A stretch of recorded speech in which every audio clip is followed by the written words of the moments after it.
Hello दोस्तों, कैसे हैं आप लोग। और एक बार फिर से आप लोग का स्वागत है आपके अपने यूट्यूब चैनल रीडाबल स्टडी पॉइंट में। और मैं हूं राजिद और मैं आज आपके लिए लेकर आया हूं बिहार बोर्ड के 12th क्लास के 100 मार्क्स हिंदी 30 चैप्टर जो उदय प्रकाश जी के द्वारा लिखा गया है, उसी का आज मैं सब्जेक्टिव क्वेश्चन एंड आंसर लेकर आया हूं जो एग्जाम के व्यू से बहुत ही इम्पोर्टेंट है। तो पूरा वीडियो को लास्ट तक देखिएगा और अच्छे से समझिएगा। और लेकिन वीडियो स्टार्ट करने से पहले जो लोग मेरे चैनल पर नए हैं या मेरे चैनल को अभी तक सब्सक्राइब ना किया है तो जल्द से जल्द मेरे चैनल को सब्सक्राइब कर दे और बेल आइकन बजा दे ताकि हमारा लेटेस्ट वीडियो सबसे पहले आप तक पहुंचे। और वीडियो पसंद आए तो लाइक कीजिए, ज़्यादा से ज़्यादा शेयर कीजिए। तो चलिए आते हैं अपने क्वेश्चन पर 30 पार्ट का प्रश्न और उत्तर। तो चलिए देखते हैं। पहला प्रश्न है, लेखक को अंतरिक्ष का सपना क्यों नहीं आता है। यानी कहने का अर्थ है कि जब लेखक के पिताजी की मृत्यु हो जाती है तो उसके बाद लेखक को अंतरिक्ष का सपना क्यों नहीं आता है। तो चलिए इसका आंसर देखते हैं। आंसर है, लेखक के स्वप्न का संबंध अंतरिक्ष के प्रति एक जन्मजात भय है। जो लेखक है उनका बचपन से ही अंतरिक्ष के प्रति डर बना हुआ था, भय बना हुआ था। वो बचपन से ही उनको कहता था सब कि अंतरिक्ष बहुत खतरनाक जीव है, खतरनाक जीव है। इसलिए वो बचपन से ही डरते थे और अपने मस्तिष्क में इस बात को बैठा लिए थे। मस्तिष्क में, उनके मस्तिष्क में ये बात घर कर गया था कि अंतरिक्ष बहुत ही खतरनाक जीव है, इसलिए उनको सपना आता था। चलिए आगे है, वह आत्मभ्रम से परिपूर्ण यथार्थ की मनोदशा में जीता है। और लेखक क्या है कि वो अपना एक आत्मभ्रम में यानी एक भ्रम में जीते थे। ओके, शहर में पिता की मौत की खबर उसके एक काल्पनिक यथार्थ की ओर ले जाती है, जहां उसे लगता है कि जिस तरह अपने सपने में अंतरिक्ष से बचने के लिए हर संभव प्रयास करता है, भय की चरम दशा और मौत को देखकर जिस तरह छटपटाकर चीख पड़ता है, उसी तरह की मनोदशा से शहर गए पिता गुजर रहे होंगे। और लेखक मानते हैं कि जैसे उनके सपने में अंतरिक्ष आता है और अंतरिक्ष से बचने के लिए लेखक जो हो सके, जो संभव प्रयास हो सके वो करते हैं। अंतरिक्ष को देखकर सपने में वो जोर जोर से भागने लगते हैं एकदम स्पीड में, और छलांग भी लगाते हैं कहीं कहीं पर ताकि अंतरिक्ष उनको काट न ले, और जाकर छिप जाते हैं। जो प्रयास हो पाता है उनसे वो करते हैं।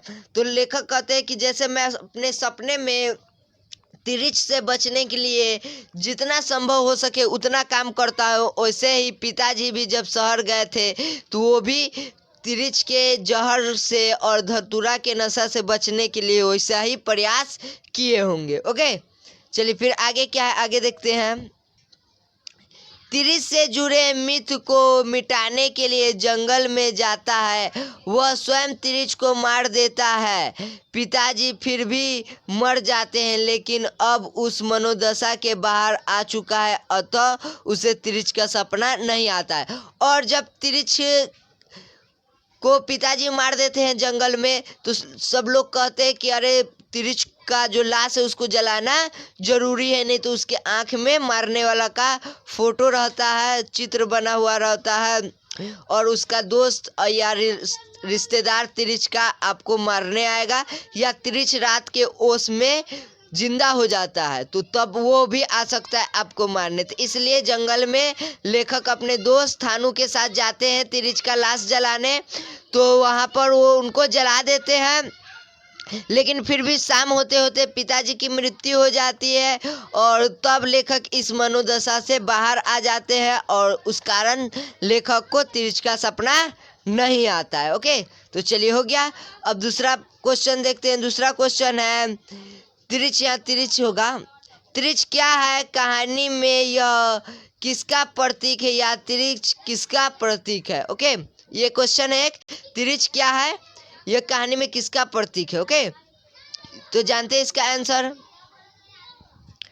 तो देखिएगा आंसर में है तिरिच एक प्रकार का भयानक और विषैला जंतु है, इसे विषखापर भी कहा जाता है। तिरिच एक बहुत ही विषैला है, मैंने अपने समरी वाले वीडियो में बता ही दिया कि तिरिच में 100 नागों का जो जहर होता है उससे भी ज़्यादा तिरिच में जहर होता है। ओके, और इसी का दूसरा नाम विषखापर भी है। ठीक, कहानी में यह उत्तर आधुनिक दौर में बदल रहे यथार्थ के भयावह रूप का प्रतीक बन जाता है, जिसके कारण लेखक के पिताजी की मृत्यु हो जाती है।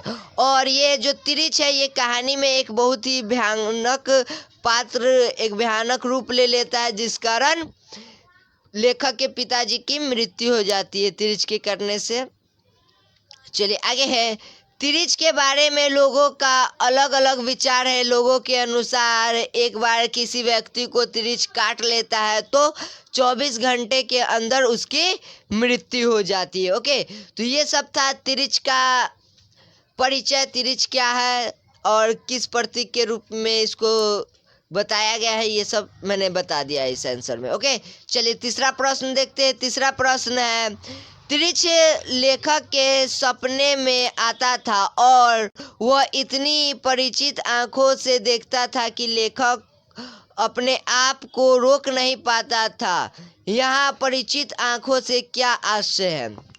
कहने का तात्पर्य है कि लेखक को जब तिरिच का सपना आता था तो लेखक एकदम साफ साफ क्लियर देख लेते थे कि तिरिच है और तिरिच किस जगह पर है जंगल में। ठीक, और सेम टू सेम वैसा ही जंगल में वो तिरिच का लाश जलाने भी जाते हैं। तो इसका क्या आशय है, चलिए देखते हैं क्या आशय है। तो देखिएगा, लेखक के बाल मन में तिरिच को लेकर एक भय घर चुका था। ठीक, और लेखक जब बचपन में बच्चे थे तो उस समय लेखक तिरिच से बहुत डरते थे और यही डर उनके मन में घर बना चुका था। ओके, वह बार बार इस भय से अपने को झटक कर अलग कर लेना चाहता है, लेकिन भय उसके मन में नहीं अलग होता है। यहाँ आँखों का परिचित होना दरअसल लेखक के चित्र संलग्न भय का ही प्रतीकात्मक प्रकटन है। कहने का अर्थ है कि जब लेखक बचपन में थे तो वो बहुत तिरिच से डरते थे, तिरिच का डर उनके मन में घर बना लिया था, लेकिन वो हमेशा इस भय को दूर करना चाहते थे, लेकिन ऐसा नहीं होता था क्योंकि उनके आँखों के सामने उनके पिताजी को तिरिच ने काटा, मतलब तिरिच का विष चढ़ते उन्होंने देखा था अपने पिताजी पर, जिस कारण उनके मन में चित्रात्मक और प्रतीकात्मक प्रकटन हो चुका था। आंखों के सामने एक प्रकट बात हो चुका था कि तिरिच काटता है और तिरिच काटने से क्या होता है, उनके पिताजी से ही उनको पता चल गया था, इसलिए वो हमेशा तिरिच से डरते थे। ओके, चलिए आगे देखते हैं। अगला प्रश्न है 4 नंबर, देखते हैं। लेखक के पिताजी के चरित्र का वर्णन अपने शब्दों में कीजिए। ओके, तो जो लेखक के पिताजी है वो कैसे स्वभाव के थे, तो चलिए देखते हैं। लेखक के पिताजी एक गणवही संस्कार के व्यक्ति है जिन्हें शहर की दुनिया से एक मनोवैज्ञानिक डर सा लगता है। वे अपने गांव और उसी में रची बसी अपने परिचित दुनिया से बाहर नहीं झांकना चाहते हैं। और जो लेखक के पिताजी है वो एक गंवही संस्कार के व्यक्ति है और वो अपने गांव में ही रहना चाहते हैं, गांव की दुनिया में रहना चाहते हैं, वो शहर में नहीं जाना चाहते, शहर की दुनिया को देखना नहीं चाहते हैं। ओके, तो इसलिए वो अपने गांव में ही रहना चाहते हैं और गांव का ही अपना जीवन व्यतीत करना चाहते हैं। फिर आगे देखते हैं इसका आंसर। अपने संतानों के लिए वह एक रहस्यमय व्यक्ति है। उनका कम बोलना ना एक जवाबदेह पिता की तरह संतान और परिवार के प्रति सारी जिम्मेदारियों को चुपचाप निभाते जाना। ओके, और लेखक कहते हैं कि जो उनके पिताजी थे वो कम बोलते थे, ठीक। और कोई भी बात अगर पूछा जाए उनसे तो वो एक शब्द में उसका आंसर दे देते थे, या कभी कभी ऐसा होता था कि आज क्वेश्चन उनसे पूछा गया या आज उनसे कोई बात किया गया है तो उसका उत्तर वो कल देते थे।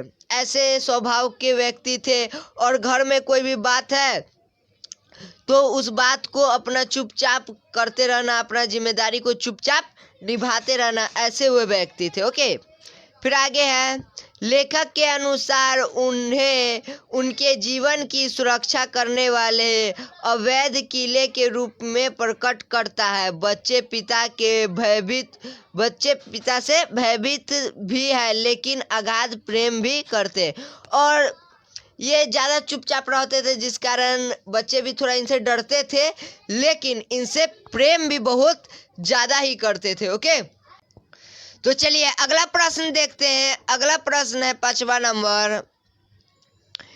इस घटना का संबंध पिताजी से है, मेरे सपने से है और शहर से भी है। शहर के प्रति जो एक जन्मजात भय होता है उससे भी है। यह भय क्यों है?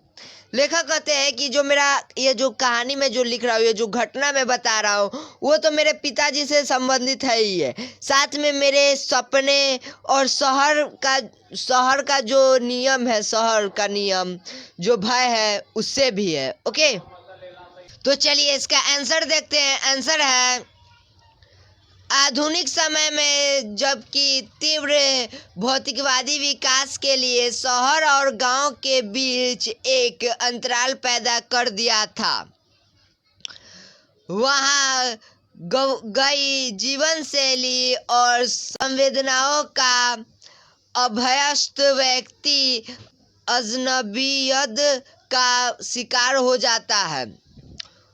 उसे यह भय बना रहता है कि वह समय से कट गया।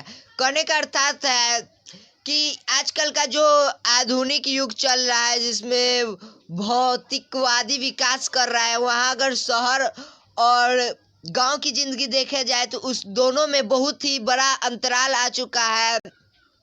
शहर की जीवन शैली और गांव की जीवन शैली में बहुत सारा ही डिफरेंट आ गया है, बहुत टेक्नोलॉजी का डिफरेंट आ गया है।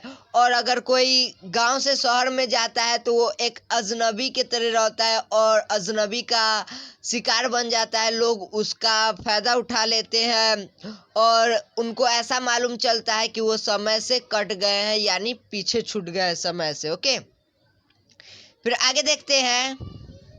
समय उसकी हत्या कर देगा और वह बचने के लिए किसी की मदद न ले सकेगा। और कहते हैं कि जो समय है एक दिन उनकी हत्या कर देगा, वो जो लोग गांव से शहर गए हैं, और वो किसी से मदद भी नहीं ले सकेंगे। ओके, यह भय पिताजी में शहर जाने से यथा संभव बचने की मनोवृत्ति को प्रकट करता है। और ये जो है पिताजी के शहर जाने से बचने के लिए जो है मनोवृत्ति प्रकट करता है। पिताजी की शहर में मौत और लेखक के सपने त्रिज का आतंक, दोनों घटनाएं शहर के प्रति एक मानसिक भय का निर्माण कर देती है। और जो लेखक के पिताजी का मृत्यु शहर में होता है, जिस तरह शहर में उनकी मृत्यु होती है, बच्चे लोग उनको ईंटा पत्थर से मारते हैं, फिर नौजवान लोग उन्हें रॉड से मारते हैं, बैंक में भी उनको पीटा जाता है बिना बात का, और थाना में जब वो जाते हैं तो वहाँ भी उनको भिखारी समझकर भगा दिया जाता है। तो ये सब जो घटना है शहर की है, और शहर से इसीलिए सबको भय लगता है गांव वालों को। ओके, चलिए अगला प्रश्न देखते हैं। 6 नंबर है, त्रिज को जलाने गए लेखक को पूरा जंगल परिचित लगा, क्यों? देखिए, जब सपने में लेखक जंगल देखते थे, सेम जंगल वैसा ही सच में भी था जहाँ त्रिज को वो जलाने गए थे। ओके, तो चलिए इसका आंसर देखते हैं। लेखक त्रिज को अपने सपने में देखा करता है, वह त्रिज से डरता है, उसके सपने में बचना चाहता है, वो सपने से बचना चाहता है। सपने में वह उससे बचने की अंतिम कोशिश करता है। यानी लेखक के सपने में तिरिच आता है और तिरिच से लेखक बहुत डरता है और उससे बचना चाहता है, और वो बचने के लिए अंतिम कोशिश तक करता है कि जहाँ तक उससे कोशिश हो सके वो वहाँ तक उससे बचने का कोशिश करता है। ओके, चलिए आगे है। इस दौरान वह जिस रास्तों पर पगडंडियों से होकर गुजरता है सब उसे जंगल में हूबहू मिलते हैं, और लेखक जब सपने में तिरिच से बचकर जिस पगडंडियों और रास्तों से गुजरता है वो जंगल हूबहू उनको सच में देखने को मिलता है। ओके, फिर है यहाँ भी विभ्रम और यथार्थ के बीच का फासला मिट गया और लेखक अनुभूति की तीव्रतम अवस्था में पहुंचता है। वहां से स्वप्न और यथार्थ के दृश्य एक से लगने लगते हैं, इसलिए तिरिच जलाने गए लेखक को पूरा जंगल परिचित लगता है। और लेखक वहां जाते हैं तो वह सपना और सच का दृश्य दोनों एक समान हो चुका था, दोनों एक जैसा। जो सपना में देखते थे वही इनको हकीकत में भी वैसा ही जंगल देखने के लिए मिला, इसलिए इनका जो जंगल में जाते हैं तो उस जंगल से ये पहले से ही परिचित थे। ओके, चलिए आगे जानते हैं। आगे है 7 नंबर प्रश्न है व्याख्या करें। ठीक, तो जो भी नीचे क्वेश्चन क ख ग में दिया रहेगा उसका व्याख्या करना है। चलिए देखते हैं क नंबर। वैसे धीरे धीरे मैंने अनुभव से यह जान लिया था कि आवाज से ही ऐसे मौके पर मेरा सबसे बड़ा अस्त्र है। मतलब लेखक जब सपना देखते थे तो उस समय उस सपना से बचने के लिए वो चिल्लाने लगते थे, आवाज निकालने लगते थे, ठीक है ना, चीखने लगते थे। तो फिर उनकी मम्मी जो थी माँ थी उनको वो उठा देती थी, जगा देती थी, तो वो सपना से बच जाते थे। ओके, तो चलिए यही उनका अस्त्र था। तो चलिए देखते हैं आंसर। लेखक को हाथी और तिरिच से भय लगता था। लेखक को हाथी और तिरिच से भय लगता था।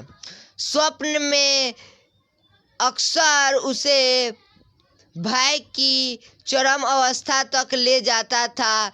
लेखक उसे चमका देने का तमाम उपाय करता था। चकमा देने का तमाम उपाय करता था। टेढ़ी मेढ़ी भागता था, लंबी छलांग लगाता था, छिपता है, लेकिन उसे लगता है कि अब तिरिच उसे मार ही डालेगा।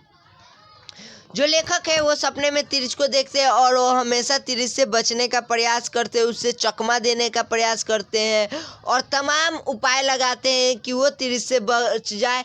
टेढ़ा मेढ़ा भागते हैं, लंबी लंबी छलांगे लगाते हैं, छिप जाते हैं, लेकिन तिरिच से वो उनको लास्ट में ऐसा लगता है कि नहीं, तिरिच अब उनको मार ही डालेगा। ओके, फिर आगे है। भय और आसन मौत को देखकर वह चीख पड़ता है और उसे पता चलता है कि वह सपने में था। लेखक के साथ चूंकि यह अक्सर होता था अतः वह एक आदत की तरह इस भयानक सपने से बचने का एकमात्र अस्त्र आवाज लगाने के रूप में तय कर लेता है।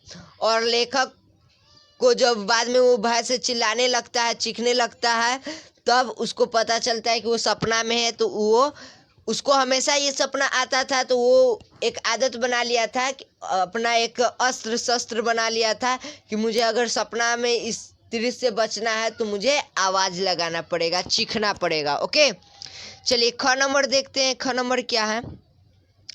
जैसे जब मेरी फीस की बात आई थी उस समय हमारे पास आखिरी गिलास भी गुम हो गया था और सब लोग लोटे में पानी पीते थे।